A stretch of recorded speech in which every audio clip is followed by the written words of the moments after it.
नित्यानन्दकरी वराभयकरी सौन्दर्यरत्नाकरी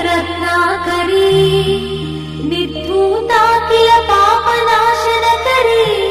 प्रत्यक्ष माहेश्वरी प्राणेयाचलवंश पावनकरी काशीपुराधीश्वरी